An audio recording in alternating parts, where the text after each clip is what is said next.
Don't worry about a thing,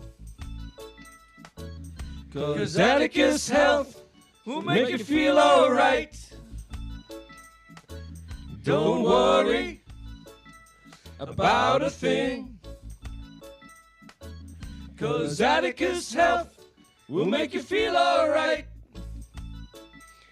If you got a tummy ache, or you don't feel right, or if you have a nasty rash keeping you up at night, don't worry about a thing. Don't worry. 'Cause Atticus Health will make you feel alright.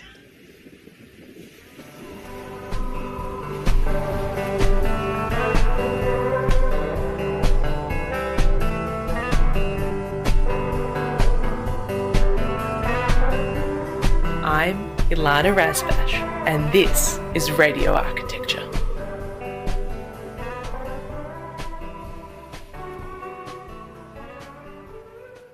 Good evening from beautiful Bunurong country. We are broadcasting to you live here on Radio Karam from the ancient and unceded lands of the Eastern Kulin Nation. As always, you can join this conversation and text us in the studio on 0493 213 831. We'd love to have you with us. My guest and conversation partner this evening is David Gole. He is an internationally recognised heritage architect and a principal at JDA Co, where he leads one of Australia's largest heritage architecture teams. He has over 30 years of global experience in Australia, Europe, Africa, and the United States and Myanmar. Gole's career has been dedicated to preserving and reimagining cultural heritage of all eras, including modern heritage for future generations. His diverse portfolio includes the restoration of the Queen Anne-style home, formerly known as Lamb Cottage in Brisbane, the Norfolk Island Master Plan, and the Queensland Performing Arts Centre Cultural Precinct Conservation Management Plan. He leads the revitalisation of the United Nations Africa Hall and in 1961 modernist masterpiece in Addis Ababa, Ethiopia, and in Myanmar spent a year with the Yangon Heritage Trust, providing expert advice on over 60 significant heritage buildings in downtown Yangon. Gole has served as a Getty Guest Scholar at the Getty Conservation Institute in Los Angeles and has received the UNESCO training on heritage impact assessments and studied heritage conservation in Italy and the UK as a Churchill Fellow. With a passion for storytelling through architecture, he teaches as an adjunct professor at the University of Queensland. Welcome to the program, David. Thank you, Ilana. Thank you for the introduction. I'm so lucky to have you here in the Radio Karam studio with me today because you are normally based in Meanjin, Brisbane. I am, but lovely to be here. I can't believe I'm here in person. Feel very lucky indeed. Just perfect serendipity, amazing timing. Listeners, it's also broadcast number 111, conversation number 111 here for Radio Architecture. Okay. So we'll run with these amazing coincidences, and so incredible to have such a heritage expert with us on the program. And I'm really looking forward to talking about projects and heritage later in the conversation, but there's one question I love to ask all my guests, and that's, what's your earliest memory of a building or place? Whoa, okay. Earliest memory, probably, the house that I was born into, which is in Wollongong, Kirraville, that was at the bottom of Mount Kembla, and I don't know, something about the place you kind of came into the world that's sort of just etched in your psyche. Do you remember the colours, the style? Yeah. So it was actually quite a plain, humble house, but it did have like these sort of candy cane columns at the front portico, which, red and white, like a barbershop. Well, they were just plain white. But, just plain white. That was, I just can't get those candy canes out of my head.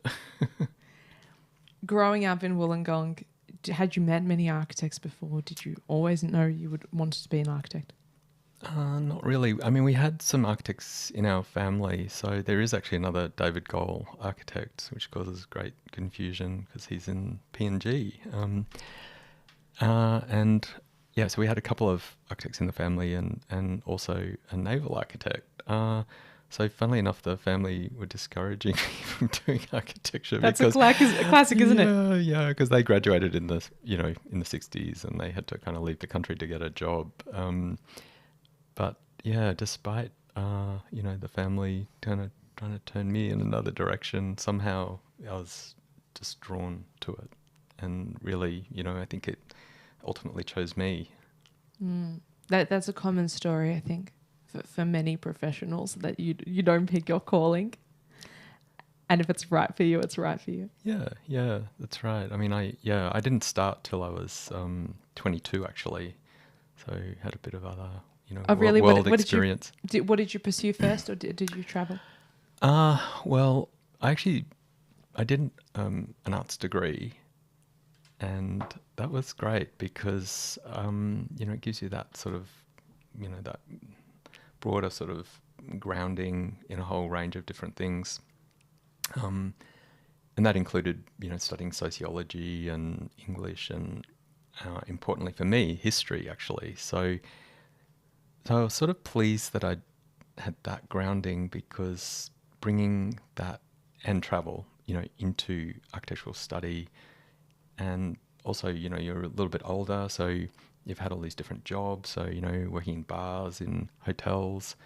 So, yeah, you already have this, real understanding of, I guess, the world, and you can actually sort of bring something, into as you're sort of, starting your studies. This understanding of, the bigger picture, I guess. Do you think you have to have a real passion for history to be a great heritage architect? Yeah, it's a good question. I guess, yeah, I think you do, because obviously heritage architecture requires this really deep understanding of a place, both its history, the changes, the chronology over time, and through that understanding to sort of unpack a place and understand what's important about it. And then that helps how you make decisions about adapting or changing or upgrading or whatever might be required, or just conserving.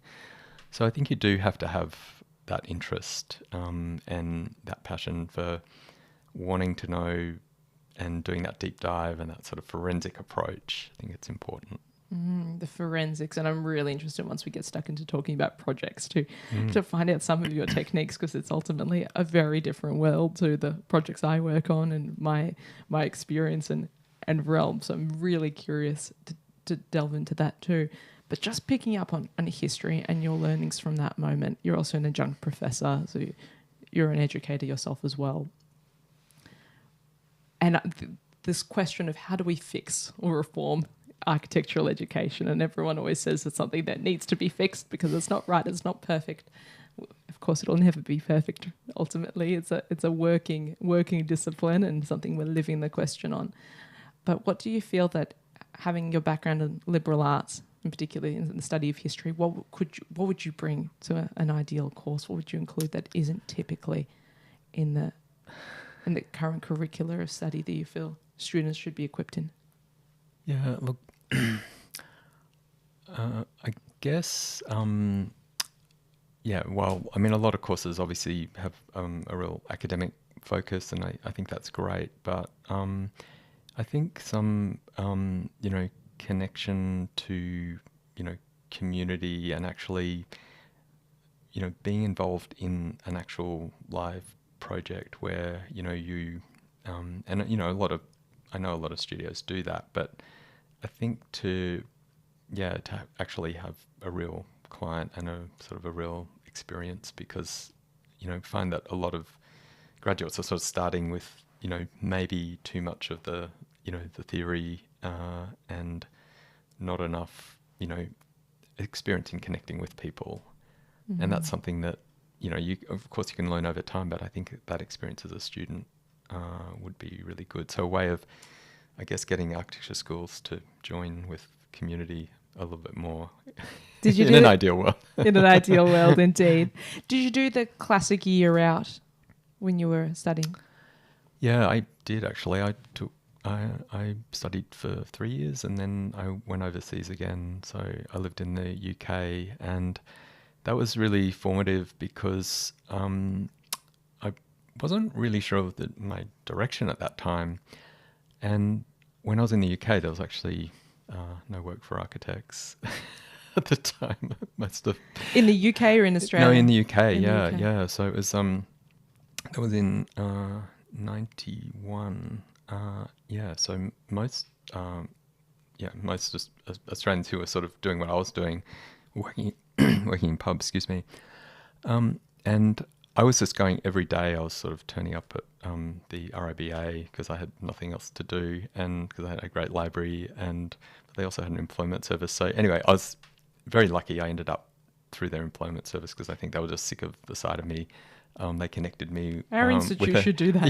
Yeah, with the company, and I was one of the few people who, got a job at the time. But the company I was working for, they were doing adaptive reuse of country houses into hotels.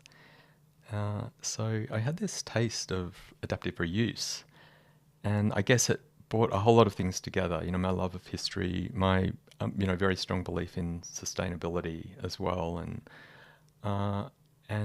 yeah, I just suddenly, it was that sort of light bulb moment of, oh, this is me.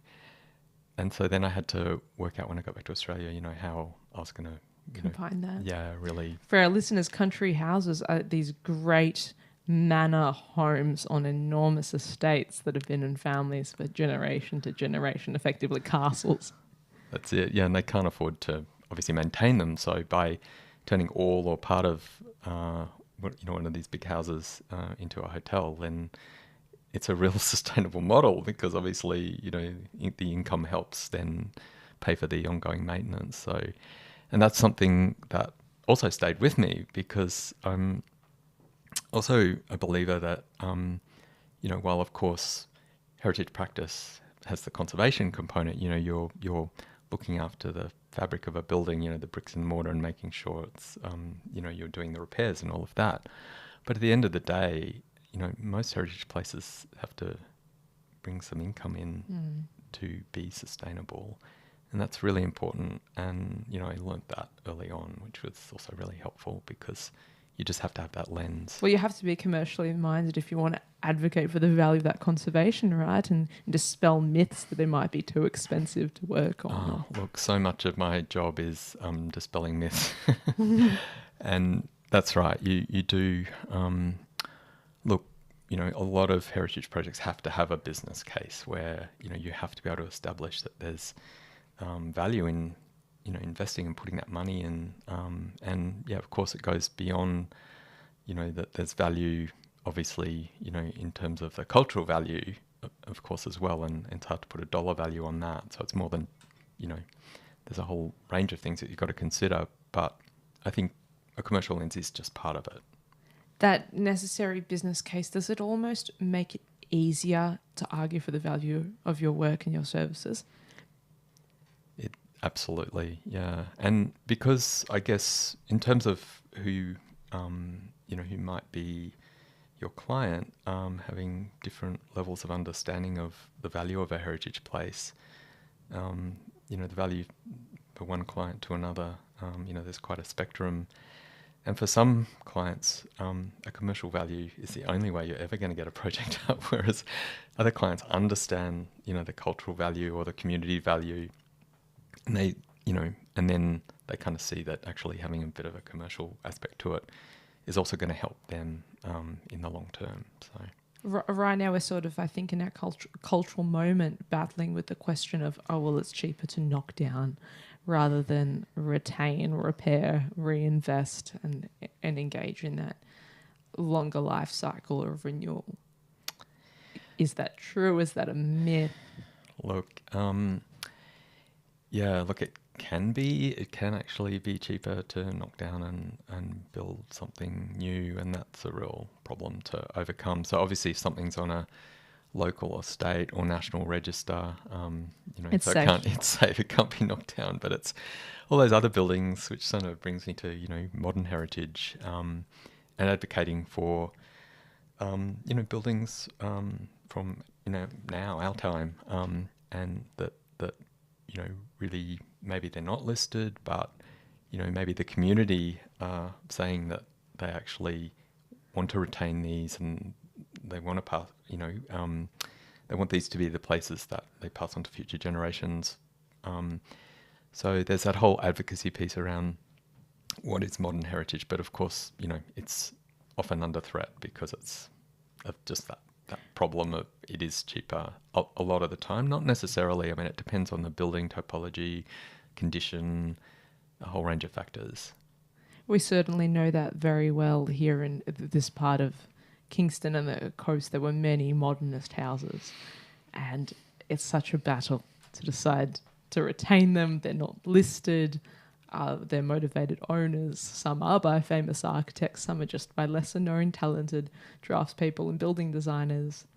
But in Victoria, I feel we know this very well because Federation Square was at once at risk and is now one of the youngest buildings to have a heritage listing, right, and isn't loved by the people. It's quite divisive. I think it took time for the Melbourne public to warm up and understand the value of it.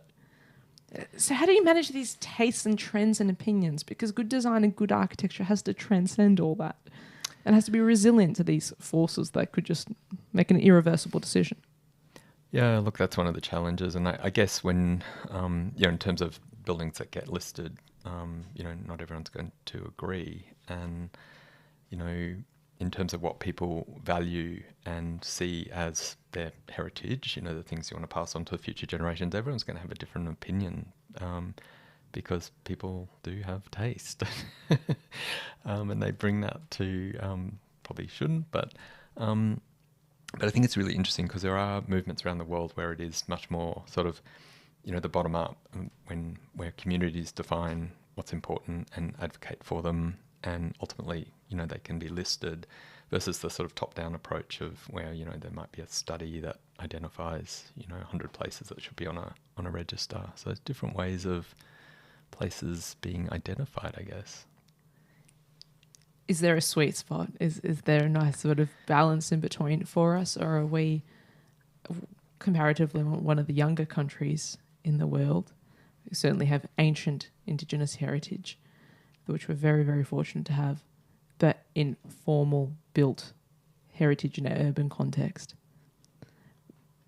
We're grappling with this as a much younger country. We're not so prepared to preserve and keep. People are still projecting their judgment. Oh, that ugly brown brick from the 70s. Oh, yeah, that's right. That's always the challenge. And I do hear that. It's sort of interesting when you have a conversation with a lot of people and say that you're a heritage architect, they immediately think of heritage as being, colonial.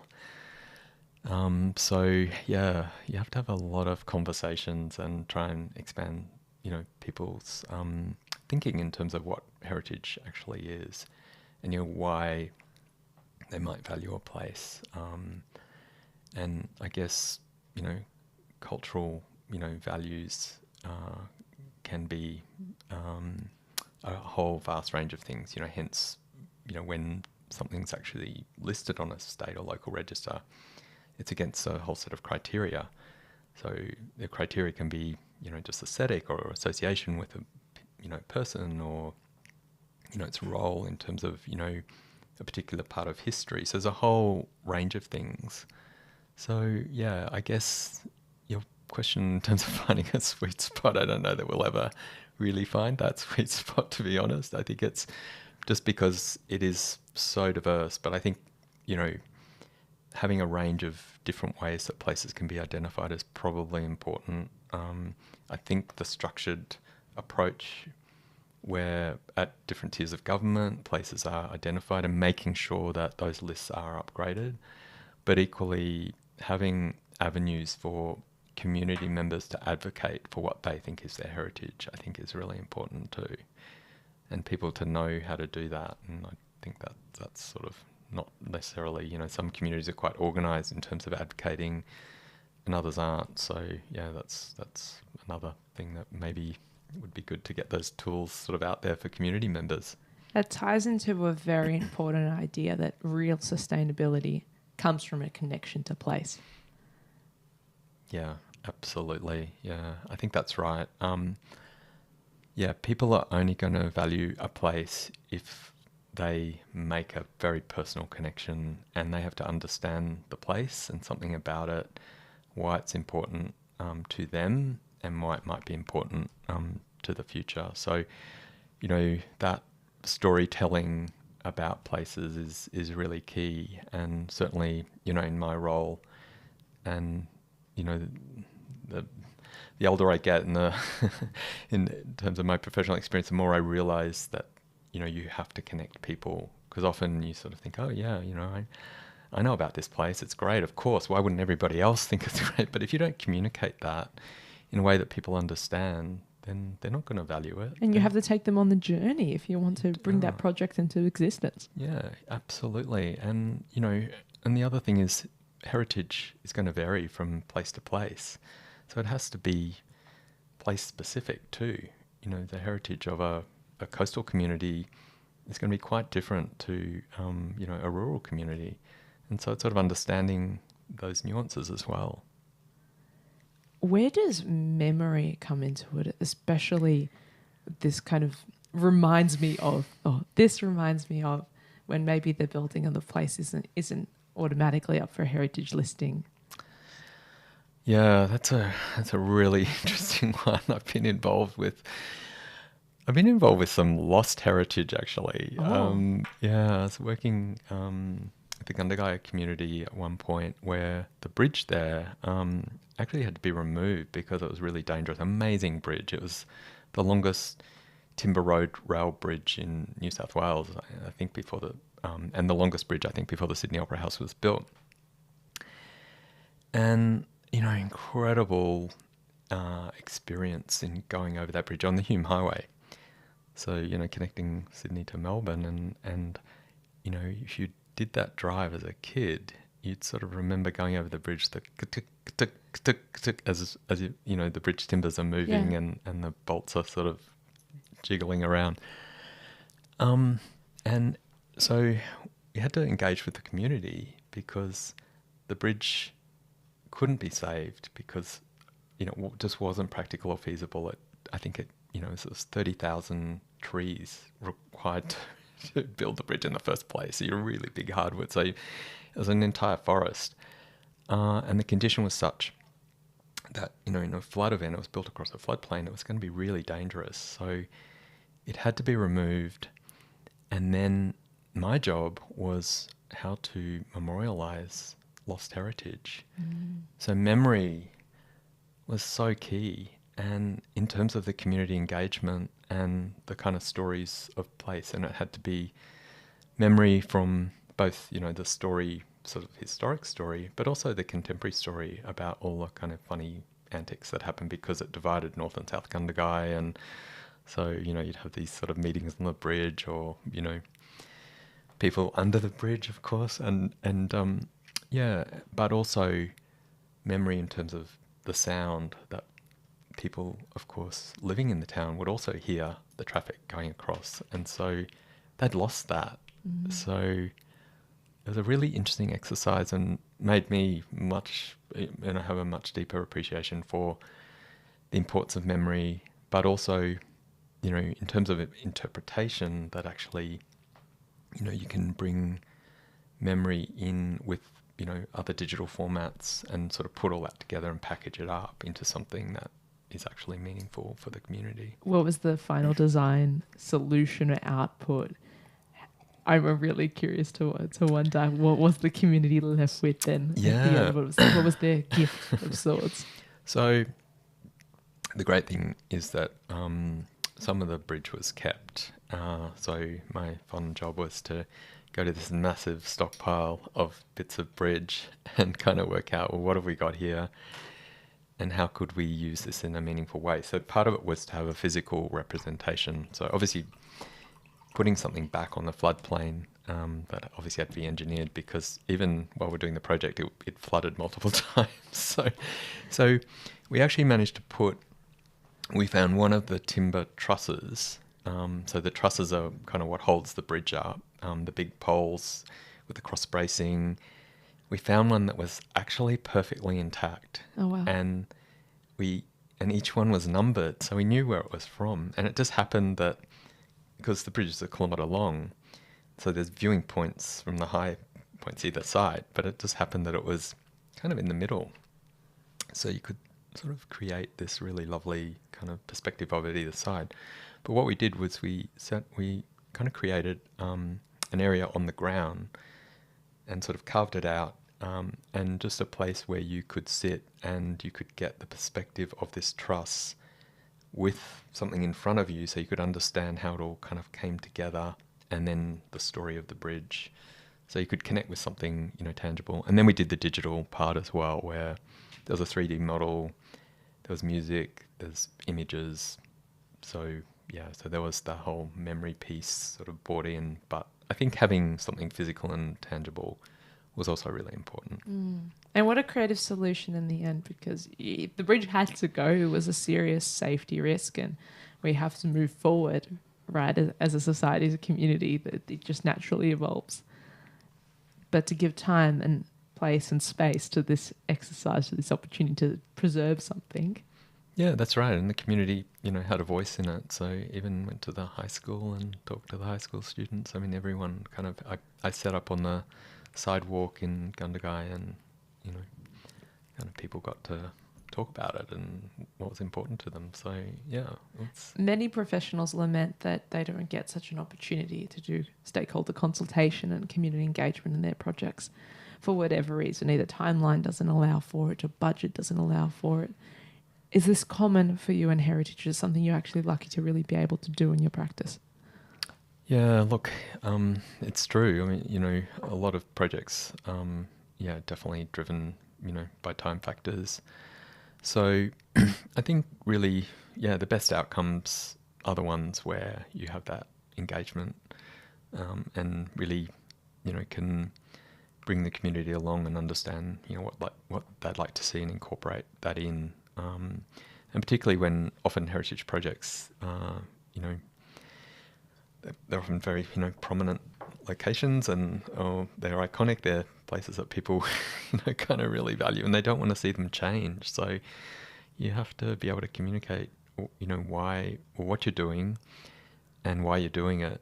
You know, and it's not just change for change's sake. It might be, you know, an upgrade for safety, or, you know, or to make a place, you know, endure for, you know, the next 50 to 100 years, so that it's going to be a better place for the community. So it is, it's a hard one, but definitely that engagement piece is really key, and the right kind of communication, and it has to be genuine.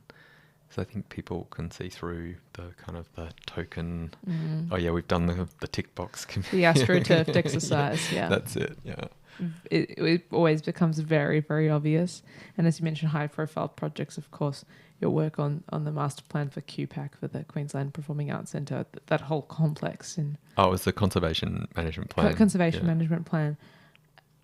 In Brisbane, there's such a prominent site there on the river. Such an incredible building, the way the buildings interconnect with each other, the public space offering. Say something about what it meant to work on such a project. Look, you know, and it was quite a big team. I mean, I was just one of a team working on that, and I always acknowledge that every project is a whole team of people. So I was just one part of it. But look, I guess with that site, you know, it's a really important cultural site, obviously, for Brisbane and Queensland, with a really unique story in terms of how that, you know, huge site all kind of came together. And I guess what was happening is that there are a lot of changes happening, and it was sort of the death by a thousand cuts, where, you know, a little change here, a little change there, and then some new entries, and obviously the values of the site were starting to be affected by that. So, you know, the nomination was really all about, you know, trying to manage change, understanding that any cultural precinct is going to have to evolve, but actually a big cohesive precinct with a very, very strong design language, that it needs to be managed. So it's not about stopping change. It's about understanding the place and in the case of the Cultural Centre, some really key, strong design principles that make it all kind of hang together, because lots of different buildings.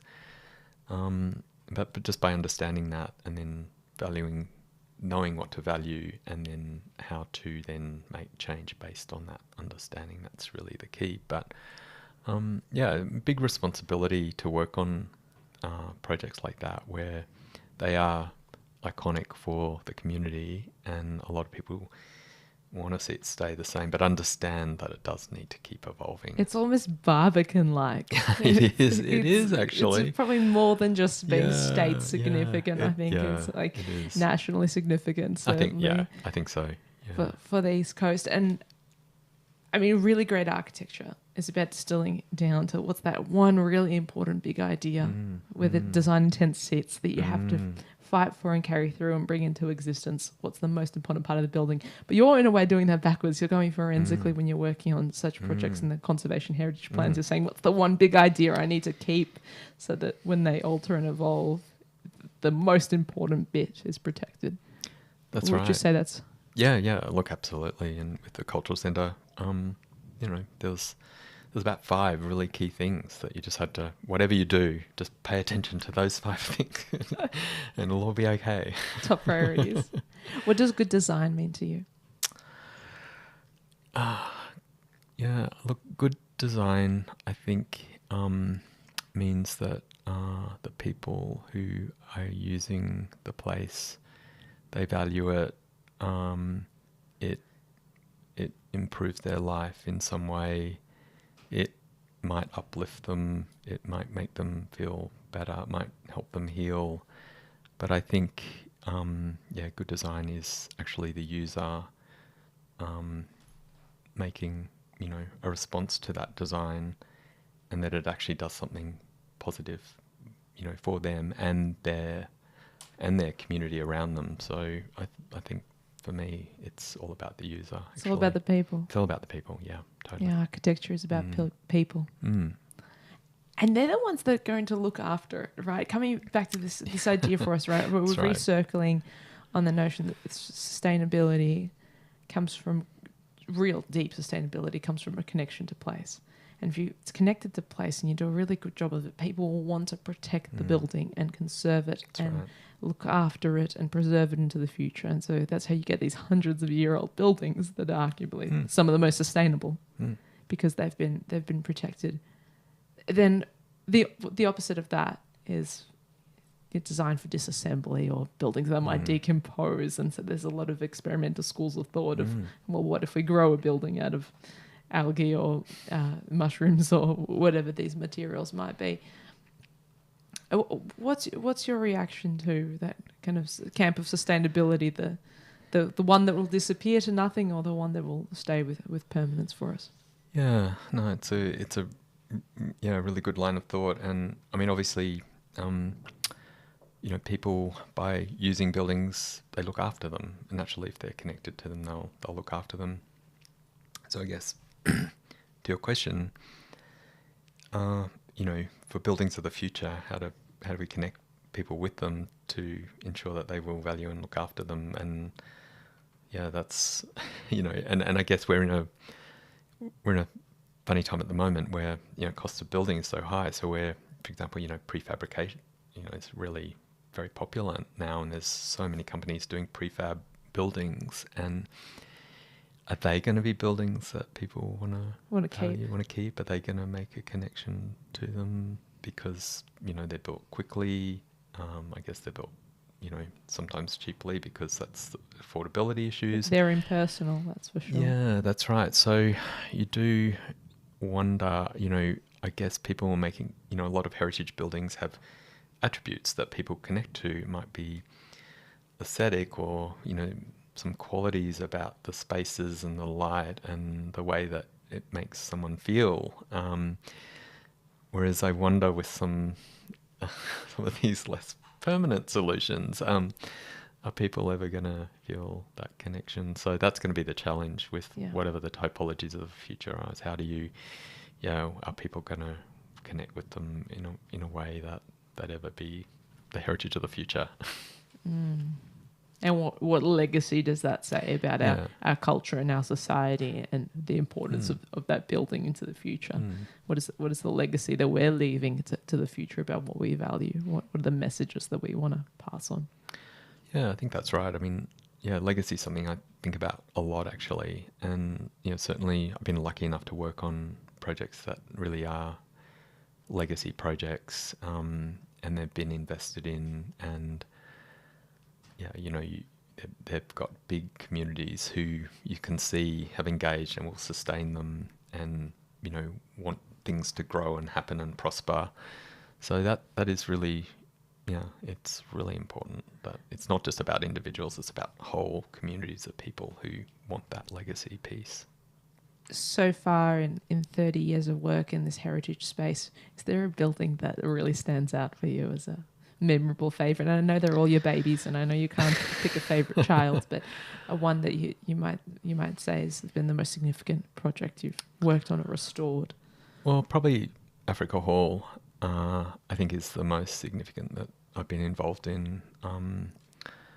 Just because I guess, it's such an important building for the whole African continent, and in terms of it was the founding buildings for the UN, was where meetings were held to form the African Union, and also very beautifully designed building by Italian architect Arturo Mezzadini, and I got to know his family as well, which was incredible. But I guess just in terms of a building that's a symbol for a whole continent, and that responsibility, and again, acknowledge that it was a very big team. I was just part of a very big team, but I did help initially frame kind of an approach that sort of stayed with the project about the values of the place, and how we were going to undertake this really, it was a 10-year project. It was huge. So I suppose that weight of responsibility for a building that is such a legacy and such a symbolic building, and then how to make sure that we also through that process communicated the value of it as well. So we're lucky enough to do a museum in the building as well. Wow. That actually told the story of the building and the renovation. What was the biggest kind of challenge but also success and victory moment working on that project? Well, the challenge was doing a project in a developing country, and trying to get the kind of quality, because the building was beautifully designed, amazing original interiors, integrated artwork, the furniture was custom designed. It was just really incredible. How did they achieve that quality originally? Well, they had I guess some things were, they brought people in who had the skills, but the Italians had, they were well established in Ethiopia. So there were a lot of really skilled trades there, particularly, obviously for, form workers, concrete, tiling. I think there was, I can't remember how many million now, but I think it was like 30 million, tiny little glass tiles on the building. So, Wow. So they had some pretty good trades. So they could get that kind of result. But I guess because over time, those trades disappeared post, colonial era. So, well, funnily enough, during the project, we had Indian tilers who were equally skilled. So you had to bring in some labour force and use some locals. So really the challenges were around achieving the quality. Working with the UN, obviously extremely challenging. Bureaucratically complex, no doubt. Client, and just actually also, just getting the funding, because it took a while to even get the funding and get all the member states behind it. And then I guess the remoteness in terms of working from Australia, so we had to have a team on the ground over there, and then have a local team as well, and that was one of the really lovely, satisfying parts, was about building a local team and really mentoring that team throughout some of the team members, were on the project for 10 years and came just as graduates. So that was incredibly satisfying. But of course, just seeing it being revitalized, so, you know, it's been renovated, so it will endure now for another, 50 to 100 years, and really honoring the original architect. That was really important. But that storytelling piece, that now there's going to be a museum, and, school kids will come, and members of the public and tourists, and that story will be really known and understood, and that's the legacy piece, that's the enduring piece, and that's really important. And then the other amazing part was just connecting with the original architect's family, and just it was so touching to kind of their generosity, but just that they're obviously, their grandfather was really honoured, and he wasn't in his, he was recognised in his time, but he didn't really have probably the recognition he deserved. Wow. So that was sort of a nice moment as well. Yeah. Could bring it full circle for the family. And you flew out to meet them in Italy? No, well, they came to Ethiopia. We had a big party, let's say, at the end. Wow. Yeah, Antonio Guterres joined too, which was nice. Wow, that's amazing. And no doubt, of course, you and the team left an instruction manual for that next renovation in 50 years' time, 100 years' time. Yeah, look, it was obviously a lot of records. And we were lucky enough to have all the original drawings and access to all the information we needed. So we had a really good understanding of what we were dealing with. So yeah, equally we've left a record too. And that's a really rare treat, because that certainly does not always happen in buildings. No, not at all. And the practice you're with as principal at JDA Co, you do a lot of scanning. Is it LiDAR technology that you use for 3D scanning of place and buildings? Yeah, that's right. Yeah, so I did the Africa Hall project with a previous firm. And yeah, I've joined JDA Co this year. And yeah, JDA Co, we do use a lot of the 3D point cloud scanning, and it's such a great tool because it's very quick, and you've instantly got this, it's pixelated, but you have this 3D model of your building, and you can go back to any part of that building anytime. So it's really helpful. Because obviously, some buildings you can't always get back to, but you might want to go into a room and kind of go, oh, what was that detail? And then, of course, immediately you've got something to scale that you can start to work with in terms of your process as well. And is it expensive equipment to keep in-house? Yeah, look, it's definitely an investment, but I think if you're working in the heritage space, it pays back really quickly, because every project's going to benefit from it. And you can also share it with both the client and your broader team, so everyone has that shared understanding. And it's all the perfect size, all in the perfect spot and location. And I'm wondering, did you do the same scanning on Home, or now it's affectionately known Home, the former Lamb House in right there it's on the waterfront, right, isn't it? Yeah, it's on the top of the cliff on the river. Yeah. We did. Yeah. So when we started the project, it was actually a ruin. It was a house ruin, been abandoned for 7 years, and the roof had been leaking for much, much longer. So, Brisbane residents were watching the building, spectacularly decaying, and the roof falling in and bits of it falling off, and it was just, seemingly a tragedy unfolding. I think I saw pictures of it online, all graffitied as well. Oh yeah, like gangs were getting in and, tagging, and, there was lots and lots of social media on it. So yeah, so the scan was really important, and also, it was kind of incredibly dangerous because bits were falling off the building all the time. So we needed to scan it so that we could then get back in and do a proper condition inspection from the scan, because it was so unsafe. And did you go in physically, or did you send a drone? No, we had to go in. Oh, goodness. And it was like, we went in obviously as a team. We did 2 scans actually with 2 different methods, but, it was making sure, don't step there because you'll fall through the floor there. And, but we did get some temporary plywood put in and to make it as safe as we could. But, ceilings were collapsing. It was a very dangerous site. So we're very glad when the scanning part was over and we could move on to the... Did you require some of your forensic methods? We did.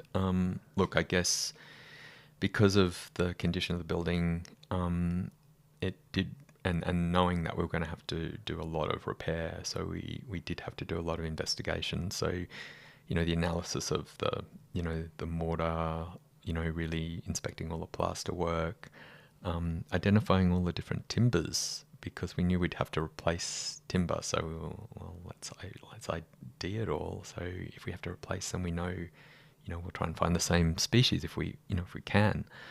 And I guess also understanding, what has changed, because it did have some, upgrades during its life. So yeah, there was a whole period of doing that kind of on site where you could safely investigation to sort of really understand what we're dealing with.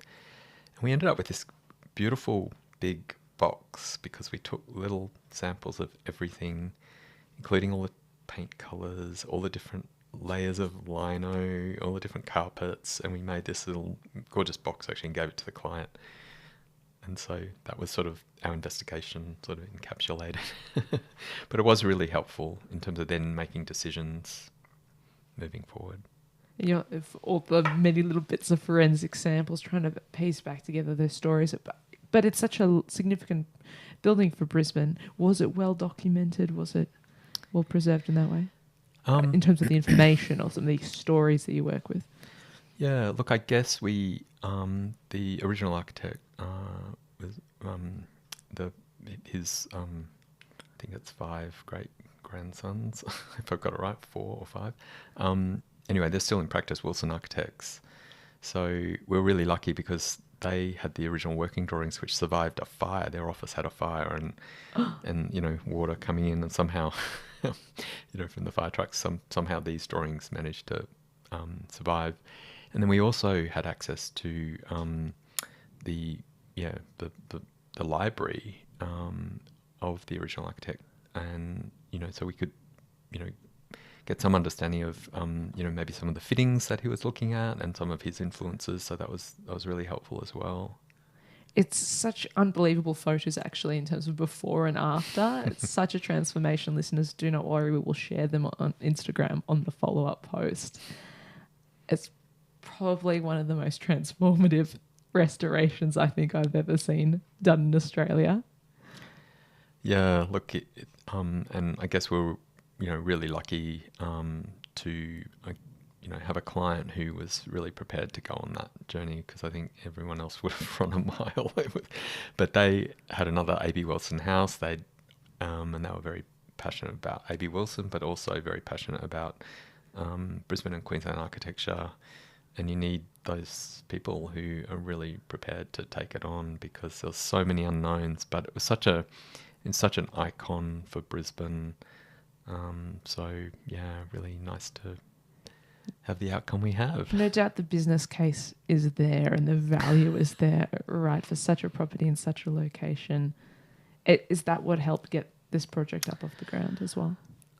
Look, this one probably wasn't so much a business case, okay, but I think a legacy project, a client who really felt that they're very much driven by the value of great architecture, but also the importance of individuals really taking on a project like this and leaving a legacy. What a gift to the public, what a gift to the people of Queensland and Brisbane. Yeah. We need more. Yeah. Such people deserve a tremendous thank you. They do. Tremendous thank you for what they give and what they leave behind for everyone, especially when climate is so complicated in Queensland. You have to deal with cyclonic conditions. Indeed, yeah, and that project was interesting because when we did the re-roofing, we actually were very mindful that we're on top of a cliff, we're at the end of a reach of a river. If a cyclone happens to sort of come down south, which one happened to last season, that we're going to be dealing with very different conditions. So I think climate resilience, it's part of the JDACO practice, and I think that coming together of resilience and heritage is really key for the future. And with the home project, it was really one of the first projects I've been involved in where we really brought the two together, and it was really important. So with the re-roofing, James Cook University were doing, wind testing, for example, and from that testing, we understood that we needed to increase the number of fixings for each of the tiles so that in a cyclonic conditions, they'd kind of hang in there. And we also needed to increase the number of downpipes. We're going to be managing, obviously with global warming, we're getting these surges where we're getting these huge volumes of rainfall, and we need to, manage that and, eliminate things like box gutters, which are these internal gutters that can overflow back into the house.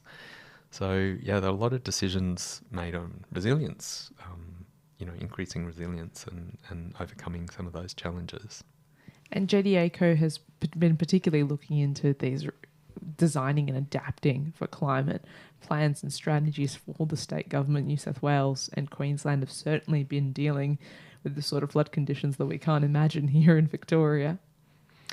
Yeah, well, I guess you had a big storm the other day. We did. We had some rainfall, but and right here where we're broadcasting from, actually, we're in the ancient Carrum swamp, and all the way from Mordialloc Creek to Seaford used to be this enormous wetland that's been drained, has been developed, and we have remnant heritage wetland. It's actually a Ramsar listed wetland in the Edithvale Seaford wetlands nearby, but they're significantly smaller to what they were in the whole ancient expanse, particularly in Bunurong time. So we know flooding, but not on the same lived experience, and certainly not where architecture reflects the environment, because listeners will be familiar with the Queenslander house. That's basically up on legs, on stilts, up off the ground for these floodwaters to sweep through and sweep back out.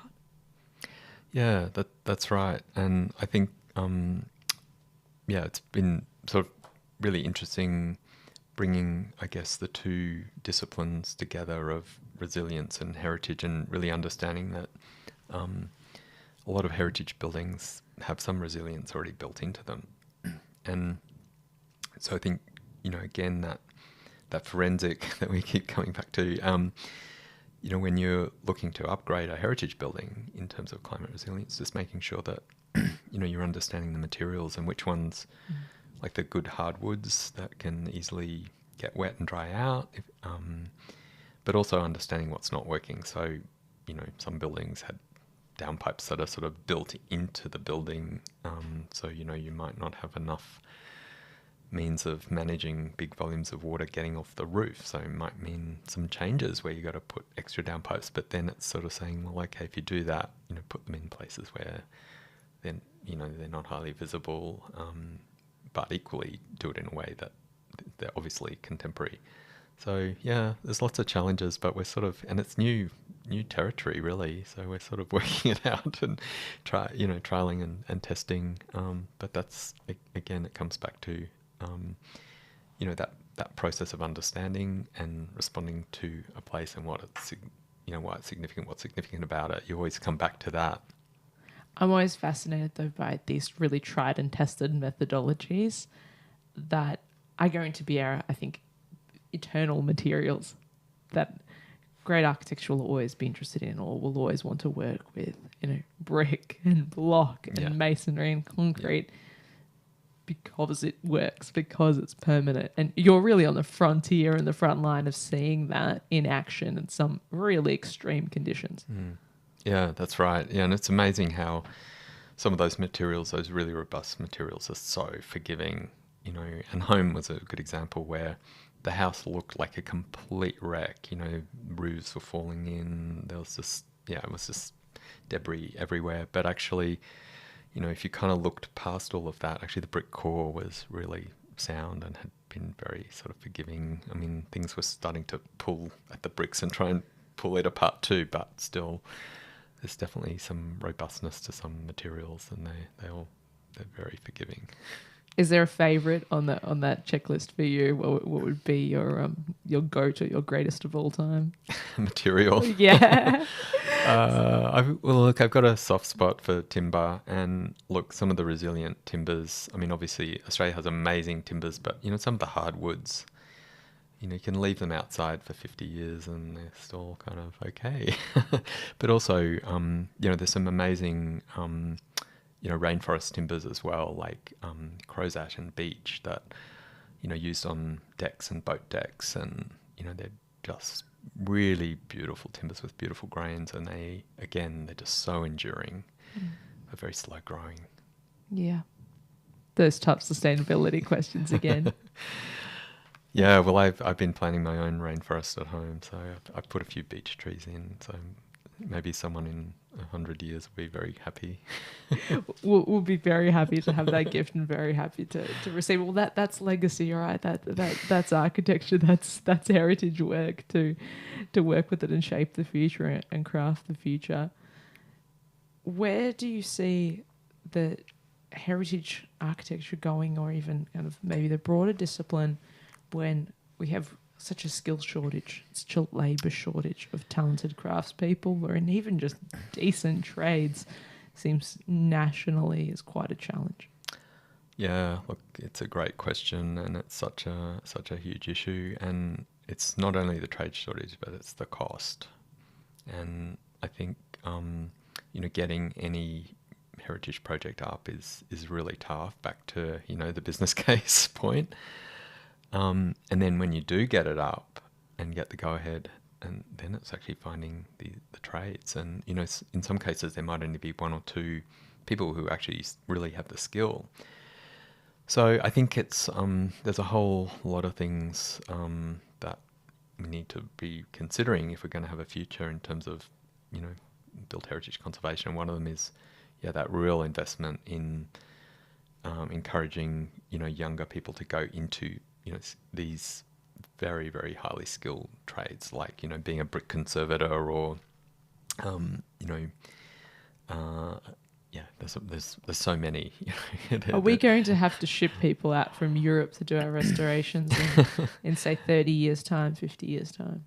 Yeah, I mean, that's a good question. And already, say with, I don't know if you're doing a slate roof, for example, we don't have many people in Queensland. So, you might be talking to interstate trades as well. So it's probably thinking more nationally, plaster conservation again, there's probably more trades in Sydney and Melbourne in terms of specialist plaster trades. So, I think them, and, maybe sharing the information about who's got skills and having a more national approach and have some kind of database. I know some states, their heritage authorities have that information, but they, some of it's available, some's not, but we might have to think about that.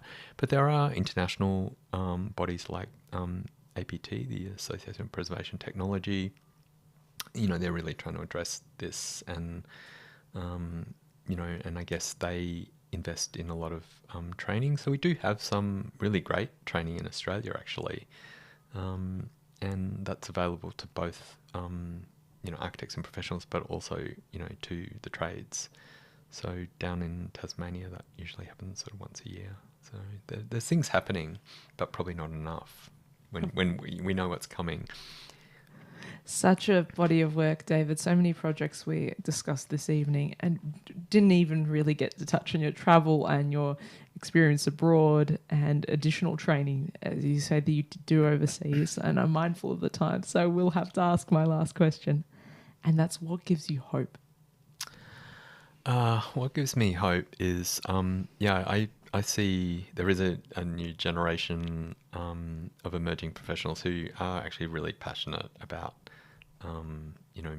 built heritage conservation. So I kind of think, and I think people will always value their cultural places. So I'm really hopeful that will just continue, because naturally, people, their sense of who they are and their place in the world is a connection to the built environment, as well as the natural environment, of course.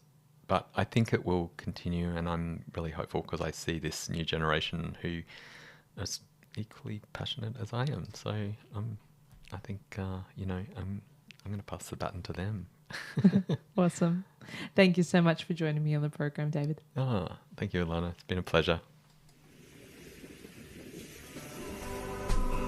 Thanks for joining me for another evening of radio architecture with Ilana Razbash. This live show was broadcast and recorded in the Radio Karim studio on Bunurong Country. You can replay the show wherever you get your podcasts. Thanks for tuning in and supporting community radio. Take care. Hi, this is AC Saunders. You're listening